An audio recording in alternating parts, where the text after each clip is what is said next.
The Pentagon ordered a helicopter-led missile strike against ISIS earlier today and says it will use all available resources to wipe out this terrorist group. President Biden finally opens up about the Pentagon leaked documents. Kevin McCarthy lays down requirements for solving the debt ceiling situation, and China has a secret police force working all over the United States, maybe even in your city.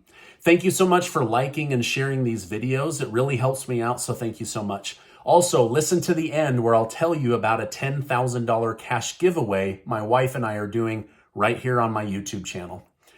President Joe Biden has finally addressed the issue regarding the recent intelligence leaks. However, there's a lot of red flags, and I'll be going over those later this week. President Biden stated, "I have directed our military and intelligence community to take steps to further secure and limit distribution of sensitive information, and our national security team is closely coordinating with our partners and allies." In a nation that's supposed to value national security, it's pretty embarrassing that a 21-year-old low-level National Guardsman was able to get access to the highest top secret documents in our country. Representative Marjorie Taylor Greene says the man is a hero for exposing the truth on the war in Ukraine and the lies from top Pentagon leaders. However, Republican Senator Lindsey Graham chastised Greene for cheerleading stolen secret information that could put the country at risk. Now, do you think the American people deserve the truth? Or is it best that the Pentagon lie on behalf of the White House and their agenda? Let me know your thoughts down below, please. For example, we have now learned that there are U.S. military boots on the ground in Ukraine right now. This could very easily pull the United States into a officially declared war with Russia and Russia's allies. Representative Matt Gaetz has put forward a new bill that would force the White House and the Pentagon to declare how many U.S. soldiers are in Ukraine.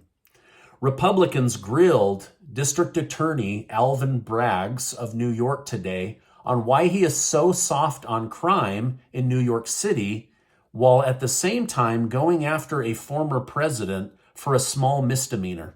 Many victims of crime in New York were able to publicly blast the New York District Attorney. It was revealed that a sampling of 300 criminals in New York have been arrested collectively over 6,000 times in just the last few years. They commit crimes, get arrested, and they're back on the street committing crime within 24 hours. Some of these led to killings and raping. And so these families that were involved in these crimes that would not have happened if they weren't soft on crime were able to confront the district attorney today in Washington, D.C. Now, why do you think District Attorney Alvin Braggs is so soft on crime, yet so hard on the former president, Donald Trump? Let me know your thoughts down below.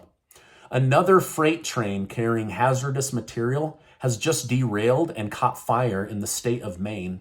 Officials reported that heavy rain washed away the roadway below the track, which caused the crash to take place. Thankfully, the crash occurred in a wooded place that did not require humans to be evacuated. They will continue to clean that mess up as quickly as they can. Former Vice President Mike Pence has laid out his positions on some key topics ahead of a possible 2024 run. He stood out very clearly from his challengers on the issue of Ukraine by stating, "Those who think they have to choose between prosperity at home and security abroad have a pretty small view of the greatest nation on earth." When it came to the very popular issue of Social Security, Pence stated, "Joe Biden's policy is insolvency, and sadly, our former president has echoed Biden's pledge not to touch Social Security. I think we owe my 3 granddaughters better." Now, if you're Republican and you watch me, are you planning to vote for Mike Pence or Donald Trump? Or would you like to see somebody completely different? Let me know your thoughts down below. Now, he brings up a good point. both Biden and Trump are saying don't touch Social Security, but by not touching them, they will force them to go insolvent by 2030. So even though some people don't like Mike Pence, it is an interesting point that he has brought up. The stock markets were green today. They were red most of the day, and then in the last few hours of trading, they all seemed to turn positive all at once and eke out a small gain for the day. Gold and silver did just the opposite. They started out strong and ended up in the red. They also were slightly down for the day, and Bitcoin was down 1.4% on the day. Now, regarding the debt ceiling situation, House Speaker Kevin McCarthy said in a speech today that Democrats and the White House must agree to spending cuts in order to gain Republican votes on raising the debt ceiling. So basically, we'll raise the debt ceiling if you agree to stop wasting taxpayer money and basically cut budgets all across the federal government. McCarthy said there is no strings attached debt ceiling increase, or else this bill will not pass. So basically, he's taking a strong position and saying, we're totally open to raising the debt ceiling, but you guys have to give concessions. You have to agree to quit all the wasteful spending of taxpayer money. Now, in an apparent response to China's war drills off the coast of Taiwan, the United States Navy has sent a destroyer ship through international waters in the Taiwan Strait. China accused America of flexing their muscles and stated, this type of behavior poses a threat to China's sovereignty and security and undermines regional peace and stability. The United States denied the accusations and stated that they did not seek to, that they did so to promote a free and open Indo-Pacific area.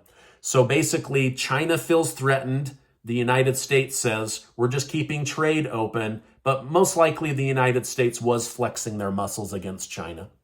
Now, I find it pretty hypocritical for China to accuse America of flexing their muscles, especially when President Xi just recently met with French President Macron and convinced him to rely less on the United States and stay out of any conflict regarding Taiwan.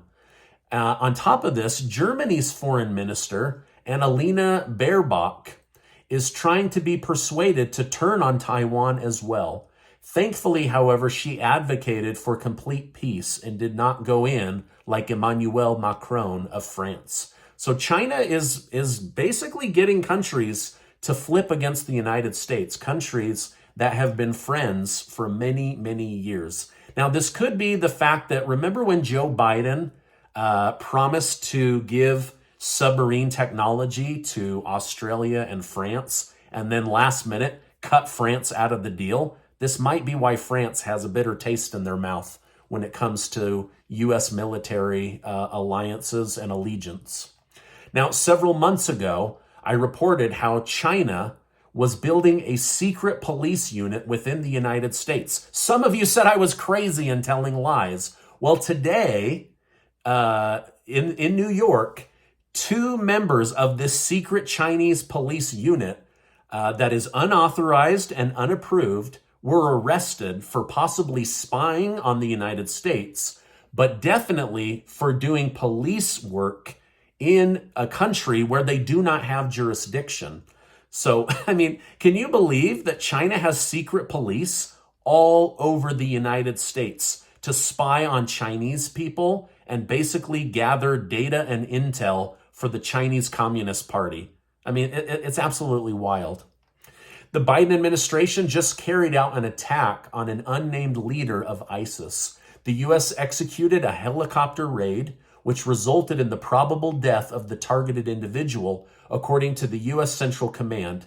Commander General Eric Kurilla stated, though degraded, ISIS remains able to conduct operations within the region with a desire to strike beyond the Middle East. We will continue the relentless campaign against ISIS. So basically, the Pentagon ordered the U.S. military to descend on this area with military helicopters. They were able to take out this unnamed ISIS leader.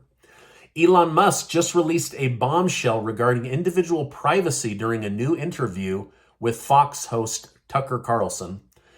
Musk stated the degree to which government agencies effectively had full access to everything that was going on at Twitter blew my mind. So basically, the FBI, the CIA, the DOJ, they all had access to anything they wanted at these social media companies. When Tucker Carlson asked if direct messages, your private messages, were compromised, Elon Musk said, yes, they were compromised. So all of these private messages that you thought you were having with family, friends, loved ones, the US government was spying on those and basically getting these social media companies to report back to them what you were saying. So the government essentially bullied their way into having full access, not only to these platforms, but also to the boardrooms where they were able to spy on, block, downgrade, or cancel anyone they wanted. While Elon Musk is battling for a better future in regards to free speech, he also just joined the world of artificial intelligence. The current most popular AI tool, ChatGPT, has been criticized for going woke due to its pre-programmed response regarding political issues. Basically, ChatGPT leans far to the left. Due to the lack of unbiased AI tools, Musk took it upon himself to create a new AI company that will focus on creating artificial intelligence tools that are unbiased.